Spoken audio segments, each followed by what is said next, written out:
জন্য উদ্যোগ নিয়েছেন এবং এটাকে সংস্কারের একটি অংশ মনে করছেন, সেক্ষেত্রে আপনাকে এটা সামনে এসে উপস্থাপন করেন, সমস্যা কোথায়? তাহলে তো আসলে জনগণের ভোগান্তি হয় না। আমরা তো চাই না জনগণের ভোগান্তি দিতে, আমরাও তো জনগণ রাষ্ট্রের। এই যে প্রথমে জনগণ, পরবর্তীতে আমি আমার ক্যাম্পাসের শিক্ষার্থী, কিন্তু আসলে এইটা না করলে সরকার আসলে মানে বদ্ধপরিকর হচ্ছে না। এই কারণে আমাদের প্রেশার মুভমেন্ট হিসেবে এটাকে জারি করতে চাই, যাতে বিশ্ববিদ্যালয় অর্ডিন্যান্সটা আগামীকাল ক্যাবিনেট মিটিং উপস্থাপনের মাধ্যমে সেন্ট্রাল ইউনিভার্সিটি অ্যাক্ট 2025 নামে আমাদের মানে শিক্ষা জীবনের এই গ্লানি থেকে মুক্তি দেয়। আমাদের দাবি হচ্ছে 7 কলেজ নিয়ে আমাদের ঢাকা কেন্দ্রীয় বিশ্ববিদ্যালয়, আমাদের 7 কলেজ নিয়ে ঢাকা কেন্দ্রীয় বিশ্ববিদ্যালয় কিভাবে বাস্তবায়ন করা যায়, আমাদের অধ্যাদেশটা যেন দ্রুত হয়। অধ্যাদেশ ছাড়া আমরা বিশ্ববিদ্যালয়ের কার্যক্রম শুরু করতে পারছি না। আমরা 7 কলেজ এখন অভিভাবকহীন, আমরা এখন ঢাবির অধিভুক্তও না, আমরা জাতীয় বিশ্ববিদ্যালয়ের অধিভুক্তও না। আমাদের একটি স্বতন্ত্র সমকক্ষ বিশ্ববিদ্যালয় সমকক্ষ কাঠামো প্রয়োজন। রাষ্ট্র খসড়া লিখেছে, আমরা চাই দ্রুত সময়ের মধ্যে এই খসড়াটি বাস্তবায়ন করে কিভাবে অধ্যাদেশ দেওয়া যায়, কারণ লাখ লাখ শিক্ষার্থী এভাবে অভিভাবকহীনভাবে বিশ্ববিদ্যালয় কার্যক্রম থেকে ব্যাহত হচ্ছে এবং সেশন জটে পড়ছে। আমরা এটা থেকে মুক্তি চাই।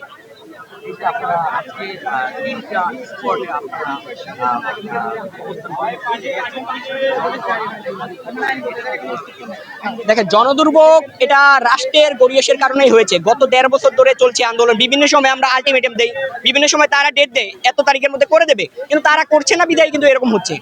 জনদুর্ভোগের জন্য আমরা আন্তরিকভাবে দুঃখিত, কিন্তু জনদুর্ভোগ ছাড়া আসলে মানে এইভাবে রাস্তা ব্লক ছাড়া আসলে কোনো কিছু করাই সম্ভব হচ্ছে না আমাদের।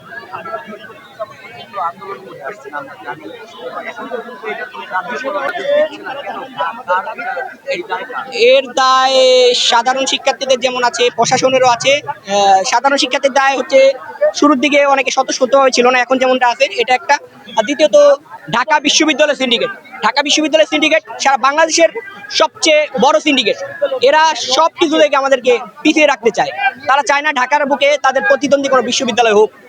আর 7 কলেজ তাদের যে একটা বাণিজ্যের ক্ষেত্র, সেটা থেকে তারা যে লাভবান হয় সেটা তারা ছাড়তে যাচ্ছে না। সেজন্য তারা ঢাকা সেন্ট্রাল ইউনিভার্সিটি হতে তারা নানানভাবে ব্যাহত করছে। দাবিটা আমরা রাষ্ট্রের কাছে করছি, রাষ্ট্রের কাছে।